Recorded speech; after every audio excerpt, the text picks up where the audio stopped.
If you're in the top 20% of Americans, you're going to get roughly a 3.7% increase in your after-tax income, really all from these tax cuts. But if you go all the way to the bottom and everything in between essentially leads you to the bottom, if you're in the bottom 20%, you actually lose $800. Why do you lose $800?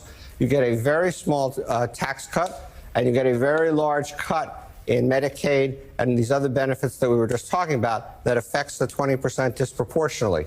So this is a highly regressive bill that essentially favors the wealthy, doesn't do much for the middle class, and hurts the poor.